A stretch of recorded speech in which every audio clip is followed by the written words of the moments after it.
നമ്മളെ ഇപ്രാവശ്യത്തെ ക്യാമ്പ് പറമ്പിക്കുളം കടുവാ സങ്കേതത്തിനകത്താണ്. പറമ്പിക്കുളത്ത് നമ്മൾ മുന്നേയും ക്യാമ്പുകൾ സംഘടിപ്പിച്ചിട്ടുണ്ട്. അതൊക്കെ എക്കോ റീസ്റ്റോറേഷൻ വർക്കുകളായിരുന്നു. അധിനിവേശ സസ്യങ്ങളെ നിർമ്മാർജ്ജനം ചെയ്യുന്ന ക്യാമ്പുകളായിരുന്നു അന്ന് നമ്മൾ പറമ്പിക്കുളത്ത് സംഘടിപ്പിച്ചിട്ടുള്ളത്. ഇന്ന് നമ്മൾ ബ്രഷ്വുഡ് ചെക്ക് ഡാമുകൾ ഉണ്ടാക്കുന്ന പരിപാടിയാണ്. വേനൽക്കാലമായതോടെ പറമ്പിക്കുളം കാടിനകത്തെ നീർച്ചാലുകളൊക്കെ വറ്റി തുടങ്ങി. ഒരു തുള്ളി വെള്ളം പോലും ഇല്ലാത്ത നീർച്ചാലുകളായി മാറി ഈ കാണുന്നതൊക്കെ. ഇങ്ങനെ കാടിനകത്തുള്ള ജലസംഭരണികളൊക്കെ വറ്റുമ്പോഴാണ് വന്യമൃഗങ്ങൾ കാട് വിട്ടിട്ട് പുറത്തേക്ക് പോകുന്നത്. വേനൽക്കാലത്തെ ചൂട് സഹിക്കാനാവാതെ വന്യമൃഗങ്ങൾ വെള്ളം തേടി കാട് വിട്ടിട്ട് കാടിന് പുറത്തേക്ക് ഇറങ്ങും. ഇങ്ങനെ അത് അതിൻ്റെ സ്ഥിരം സഞ്ചാരപാതയിൽ നിന്നും മാറി അല്ലെങ്കിൽ അതിൻ്റെ ടെറിട്ടറിയിൽ നിന്നും മാറി സഞ്ചരിക്കുമ്പോൾ മിക്കവാറും കൃഷിസ്ഥലങ്ങളിലേക്കോ അല്ലെങ്കിൽ മനുഷ്യവാസ കേന്ദ്രങ്ങളിലേക്കൊക്കെ എത്തിപ്പെടും.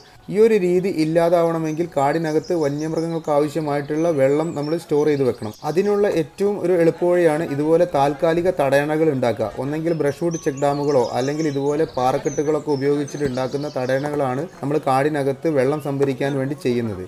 ഈ ഒരു രീതി ചെയ്യുന്നതിലൂടെ മനുഷ്യ വന്യജീവി സംഘർഷങ്ങൾ ഒരു പരിധിവരെ കുറയ്ക്കാൻ നമുക്ക് സാധിക്കും.